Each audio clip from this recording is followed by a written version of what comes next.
नमस्कार दोस्तों, आप सभी का हमारे YouTube चैनल पर स्वागत है। दोस्तों, आज की यह कहानी आपको जीवन की बहुत अनमोल सीख देगी। दोस्तों, एक बार की बात है, एक गांव में दो दोस्त रहते थे। एक का नाम था रमेश और दूसरे का नाम था सुरेश। दोनों बड़े पक्के मित्र थे। दोनों साथ पढ़े लिखे और बड़े हुए। जैसे जैसे दोनों बड़े हो रहे थे वैसे वैसे दोनों ने अपने भविष्य के बारे में सोचना शुरू कर दिया था। अब वो दोनों जवान हो चुके थे। घर की जिम्मेदारियां कंधों पर आ चुकी थी। दोनों ने आपस में इस पर विचार विमर्श किया। रमेश बोला, यार सुरेश, अब हम दोनों को कोई ना कोई काम खोजना होगा ताकि कुछ पैसे कमा सकें। माँ बाप बूढ़े हो चले हैं, छोटे भाई बहनों की पढ़ाई लिखाई का खर्चा भी उठाना है। सुरेश भी हाँ में हाँ मिलाकर बोला कि हाँ रमेश, बात तो सही है तुम्हारी। व्यापार करने के लिए हमारे पास इतनी जमा पूंजी भी नहीं है, तो चलो शहर चलते हैं, वहाँ कोई ना कोई शायद काम मिल जाएगा। इस तरह दोनों ने शहर जाने का फैसला किया। शहर पहुँचते ही दोनों ने नौकरी खोजी। कुछ दिन बाद दोनों को एक सेठ के यहाँ काम मिल गया।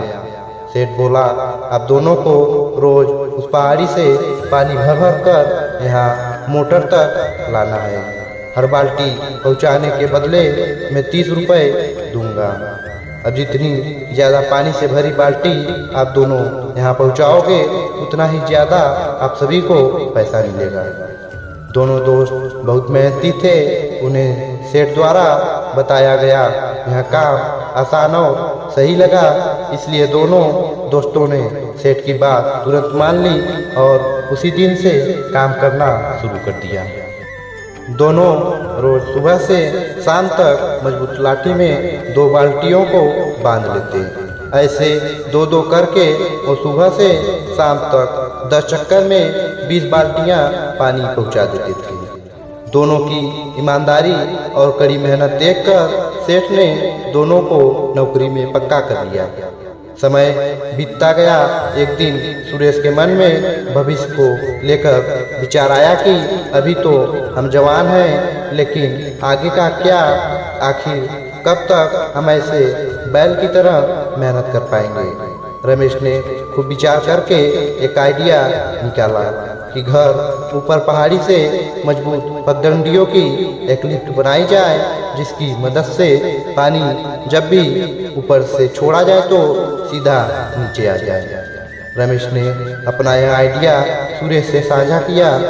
सुरेश बोला, तुम पागल हो चुके हो, हमारे पास आखिर इतना वक्त कहाँ है कि इस आइडिया को सच में बदलने के लिए अलग से वक्त निकाल सकें।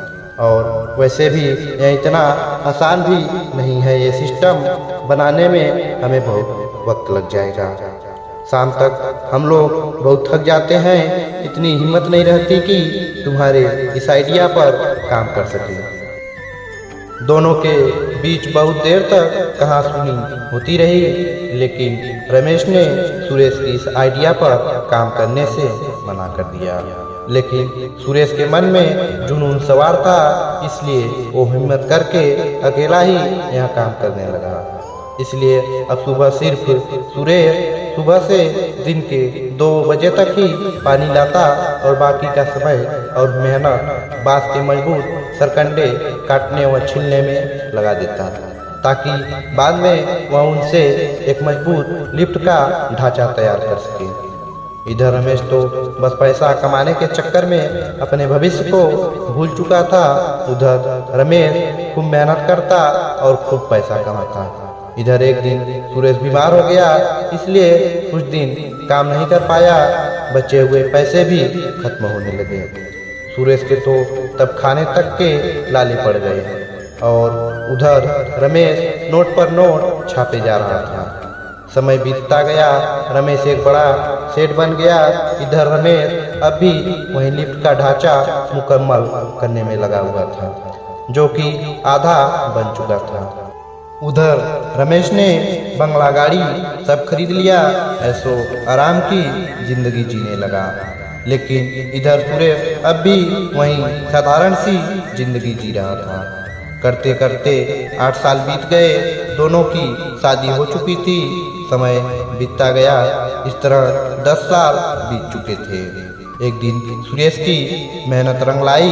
2 से 3 किलोमीटर लंबा पहाड़ से नीचे तक पानी आने वाला ढांचा बनकर पूरी तरह से मुकम्मल हो चुका था। इतना लंबा ढांचा तैयार करने में सुरेश को 10 साल का लंबा वक्त लग गया। जिस बीच कई मुश्किलें आई, लेकिन सुरेश अपने इरादे से टस से मस न हुआ। अब सुरेश को मेहनत करने की कोई जरूरत नहीं थी। अब तो वो बस ऊपर फाटक से बंधी रस्सी खोलता और पानी झरझरा कर लिफ्ट से होता हुआ नीचे पहुंच जाता। देखते ही देखते सुरेश ने कुछ ही दिनों में इतना पैसा कमा लिया कि वो बहुत अमीर हो गया। लेकिन उधर रमेश अब भी पहाड़ पर जाता और बाल्टी से पानी भर कर लाता। एक समय रमेश बीमार हो गया। अब उसके बच्चे और बीवी बाल्टी से पानी भरकर लाने के काम करते। हालत इतनी बुरी हो चुकी थी कि लेकिन इधर सुरेश अब अपनी बीवी बच्चों के साथ ऐशो आराम की जिंदगी जी रहा था।